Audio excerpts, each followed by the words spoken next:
کیوں؟ اس پہ بھی کیوں ہو سکتا ہے؟ وہ اصل میں زاہد مرتاز تھے. خواجہ نظام کے بارے میں یہ ہے کہ وہ نگیٹ کرنے والے تھے ہر چیز کو. یعنی آخری چیز جو سینہ انسان سے نکلتی ہے، حجت الاسلام محمد بن الغزالی نے کہا حب جاہ ہے.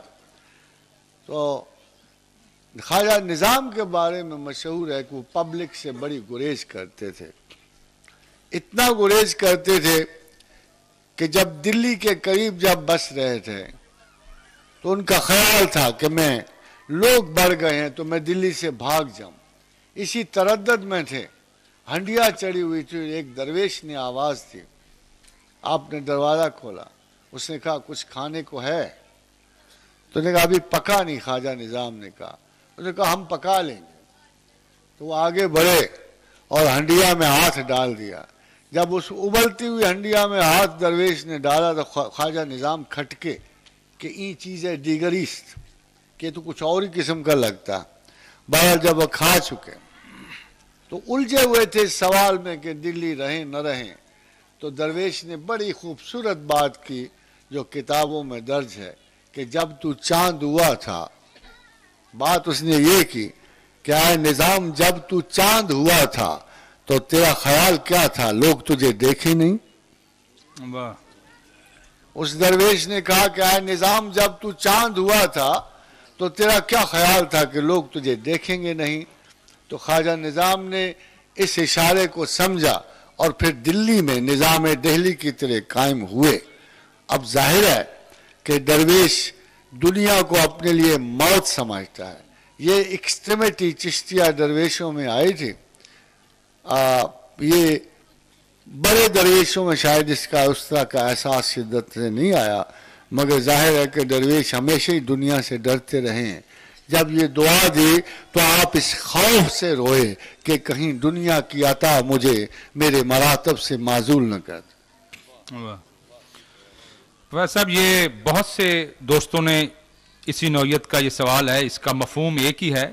دوست یہ جاننا چاہتے ہیں کہ ہم علماء اکرام سے یہی سنتے آئے ہیں کہ قرآن کا ہر لفظ پڑھنے پر 10 نیکیاں ملتی ہیں، جبکہ آپ کا کہنا ہے کہ قرآن کو پڑھنے سے زیادہ سمجھنا ضروری ہے. اب یہ بتائیں کہ عام آدمی قرآن کا فہم کس طرح حاصل کرے؟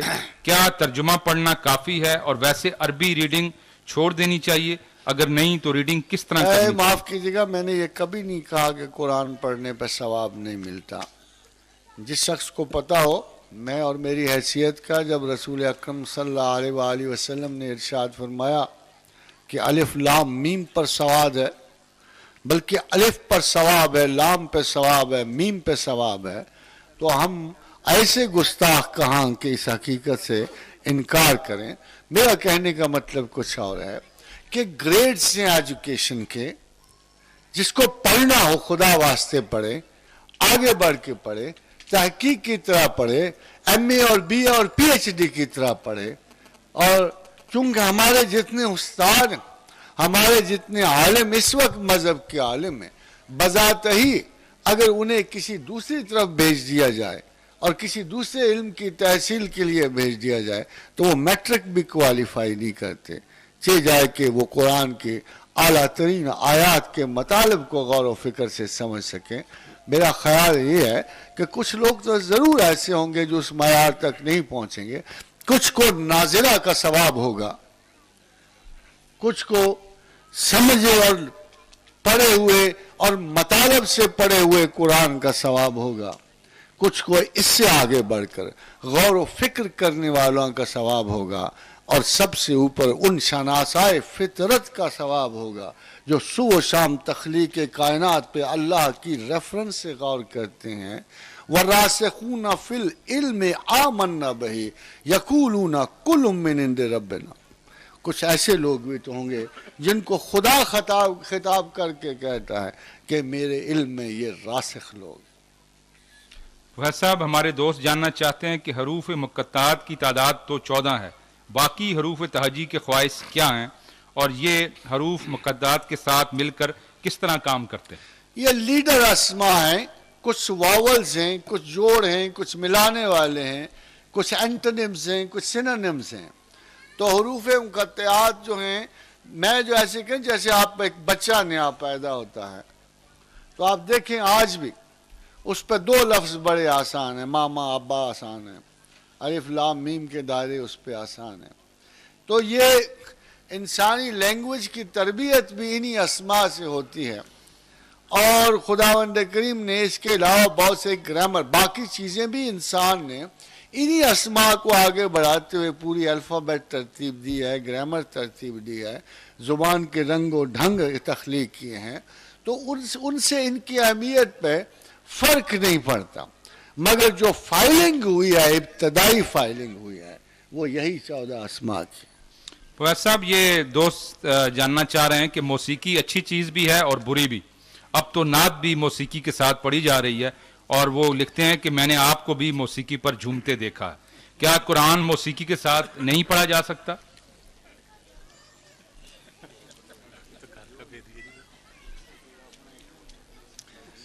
خواجہ آزاد کہ یہ لنکا ڈھانے والا کوئی شخص ہے بس. خواجہ آزاد بات یہ ہے کہ ایز سچ تمام ان چیزوں کے بارے میں جو انسان کو لذت خیال دیتی ہیں، اس میں شطرنج ہے، چوسر ہے، اس میں تاش ہے، اس میں موسیقی ہے، اس میں غزل ہے، شعر ہے، ادب ہے، اس میں تفریحات ہیں. ان میں وہ جائز بھی تفریحات بھی ہیں جس میں آپ آؤٹنگ کے لیے گئے ہو، ساحل سمندر کی سیر بھی ہے، اور کسی پہاڑ کی چڑھائی بھی ہے، اور ہمالا کی ترائی بھی ہے، اور مری کی برف زاری بھی ہے. یہ تمام چیزیں جائز ہوں ناجائز ہوں، جب آپ کے حقوق اللہ پہ ضرب نہیں مارتی تو جائز. جب آپ کا کھیل تماشا آپ کو فرائض خداوند سے غفلت نہیں دیتا تو جائز. آپ کو یاد ہے کہ عصر کی نماز قضا ہوئی بنے قریظہ کی طرف جاتے ہوئے، اور اللہ کے رسول نے یہود پر لعنت فرمائی کہ ان کی وجہ سے ہماری عصر قضا ہوگی. اب آپ کو مطلب یہ سمجھنا چاہیے کہ اس موسیقی سننے میں کیا حرج ہے جو 2 نمازوں کے مابین ایک ایسے وقفے میں ہو جہاں آپ اللہ کی آواز سنیں اور وہ تمام چیز کینسل کر کے خدا کی خدمت میں حاضر ہو جائیں. اس وقت کوئی شہوت دنیا آپ کو فریب نہیں دے سکتی، نہ خدا کے رستے میں آ سکتی ہے. یہ تمام لذات دنیا ہیں. اب دیکھیے خدا خود مینشن کرتا ہے، کیا شہوات دنیا میں ان چیزوں کو مینشن کرتا ہے یا وہ جائز چیزوں کو مینشن کرتا ہے؟ زُيِّنَ لِلنَّاسِ حُبُّ الشَّهَوَاتِ، ہم نے انسان کو شہوات کی محبت دی. زُيِّنَ لِلنَّاسِ حُبُّ الشَّهَوَاتِ مِنَ النِّسَاءِ وَالْبَنِينَ وَالْقَنَاطِيرِ الْمُقَنطَرَةِ، عورتیں، اولاد، ساز و سامان، من الذهب والفضة، سونا چاندی، والخیل المسومات، گھوڑے گاڑیاں، والانعام والحرث. کیا چیز ان میں جائز نہیں ہے؟ کیا گھوڑے گاڑیاں جائز نہیں ہیں؟ کیا اولاد جائز نہیں ہے؟ کیا عورتیں جائز نہیں ہیں؟ سونا چاندی کا حصول جائز؟ یہ ساری جائز چیزیں ہیں. مگر اللہ نے کہا جب تمہیں واللہ عندہ حسن المآب کہ ذالک متاع الحیات دنیا، کہ یہ متاع دنیا ہے، اور جب کبھی آپ خدا کو پلٹو گے اور یہ رستہ روکیں گے تو یہ شہوات بن جائیں گے، یہ شہوات بن جائیں گے، اور طوارت الحجاب بن جائیں گے، اور سلیمان کا خطرہ بن جائیں گے. جب وہ اچھے گھوڑے دیکھتے دیکھتے عصر کی نماز سے غافل ہو گئے. اس لیے تمام ان چیزوں کا حکم ایک ہی جیسا ہے، چاہے وہ کتنا خوبصورت شعر کیوں نہ ہو جو آپ کو خدا کی یاد سے غافل کر دیتا. اب اگر آپ قطر ٹی وی کے قوالیاں سنتے سنتے بے ہوش ہو جائیں تو بھی وہی حال ہے. میں اکثر جب کھولتا ہوں ٹی وی کھولتا ہوں اور وہاں ایک ہی قوالی والا مسلسل خوفناک انداز میں قوالی کر رہا ہوتا ہے تو میں خدا سے دعا مانگ رہا ہوتا ہوں کہ ہے تو تعریف اس بذات بابرکت کی کہ جس سے محبت ہمارے ایمان کا خلاصہ ہے، مگر اس سے جان نہیں چھڑا سکتا. وہ اتنا کوئی فضول قسم کا موسیقار اور وہاں قوال لگا ہوتا ہے. اور دوسرا دیکھو اسی پر ایک استخارے والا بیٹھا ہوتا. میں نے اس سے زیادہ مزاحیہ استخارہ کو نہیں دیکھا. میرا خیال یہ ہے کہ اگر اہل مغرب ہمیں اور کسی چیز کا تانا نہ دیں، یہ استخارہ کافی ہے ذلیل کرنے کے لیے. خواتین و حضرات، ایک نکتے کی بات آپ سے عرض کروں کہ انسان بے چین ہے، مضطرب ہے، بے بس ہے، نحیف و نزار ہے، گردش خیال میں ہے، افکار کی غربت میں ہے اور مجبور ہے. اس کو مسائل کا حل نہیں مل رہا ہے. کبھی ایک دوست کے پاس جاتا ہے، کبھی دوسرے کے پاس جاتا ہے، مسجد کے ملا کے پاس جاتا ہے، یونیورسٹی کے پروفیسر کے پاس جاتا ہے، مسئلے کا حل نہیں ملتا. تنگ آ کر اس کی بے چینی اور اضطراب اس درجے کو پہنچتی ہے کہ کہتا ہے میرے پروردگار اب تو میری اس کیفیت کو دیکھ، میری مجبوری کو دیکھ، میری اس حسرت و آرزو کو دیکھ، مجھے اس سوال کی بندش سے رہائی بخش دے اور مجھے استخارے میں جواب بخش دے. خواتین و حضرات، پھر چونکہ اللہ کا وعدہ ہے اَمَّن یُجِیبُ الْمُضْطَرَّ اِذَا دَعَاهُ، جب تو اتنا مضطرب ہے انسان اور اس اضطراب میں مجھ سے رجوع کر رہا ہے تو مجھے عزت و جلال کی قسم ہے میں تجھے تیرے اضطراب کا جواب ضرور دوں. یہ استخارہ. اب خواتین و حضرات، جب ہم لوگ استخارہ کروانے جاتے ہیں تو مجھے یاد کر کے بتائیے کیا ہم اس بے چینی کو اس آدمی میں منتقل کر سکتے ہیں؟ ہم اپنے دل کی اس کیفیت کو کسی دوسرے انسان میں منتقل کر سکتے ہیں؟ جس حالت اضطراب میں ہمیں خدا نے جواب دینا ہوتا ہے، کیا اس مولوی کو بھی جواب دے دے گا؟ کیا اس کمپیوٹر کو جواب دے گا جو فوراً نکال دیتا ہے جادو ہے، سحر ہے، ٹونا ہے؟ آج تک اس کمپیوٹر سے کوئی اچھی بات نہیں نکلی. میرا جو خیال یہ ہے کہ استخارے کی جگہ وہ کیو ٹی وی کے اس چھوٹے سے کمپیوٹر میں شیطان رجیم بند ہے، کیونکہ وہ بندوں کو کوئی اچھا جواب نہیں دیتا ہے. ورنہ خدا نے تو کہا ہے کہ جس نے میری طرف رجوع کیا اور مجھے سوال کیا، اپنی بے چینی میں مجھے یاد کیا، میں اسے ہر صورت ناکام نہیں پھیروں گا. مگر خواتین و حضرات، خیال رکھیے گا کہ آج کل استخارہ جو ہے یہ مکر و فریب کا سہارا بن گیا.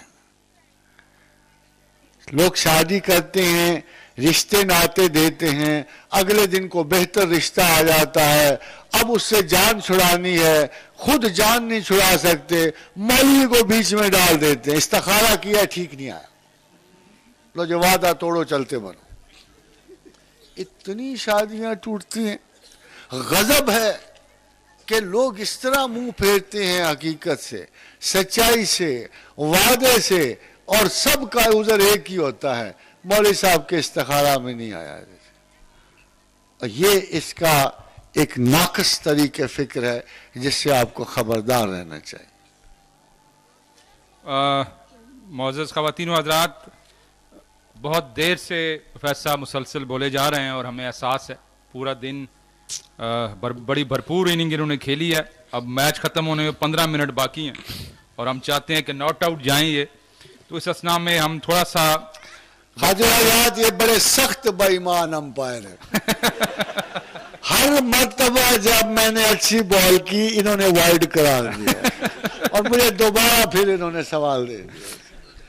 آخری 15 منٹ جی، اور اس کے بعد اور میں چاہوں گا کہ ہمارے دوست بلال، آپ کو شاید ان کا پورا تعارف نہیں ہے، توفیق صاحب کا پورا تعارف نہیں ہے، چونکہ یہ ہم میں سے ہیں، بڑے عظیم دوست ہیں. یہ پاکستان کے بہترین یعنی سپورٹ مبصر ہیں. یہ وہ توفیق احمد ہیں جو سال ہا سال نوائے وقت میں سپورٹس کا کالم لکھتے رہے اور ان کو بڑی اس مرتبہ بھی جناب توفیق صاحب کو یعنی اسپیشلی ریکویسٹ کی گئی، مگر چونکہ سپورٹس کے کالم لکھتے لکھتے اپنے کسی جرنیل کی مخالفت کر بیٹھے تھے، تب کہ ان پہ رائٹنگ بند پڑی ہے۔ اب یہ بیک فٹ پہ کھیل رہے ہیں۔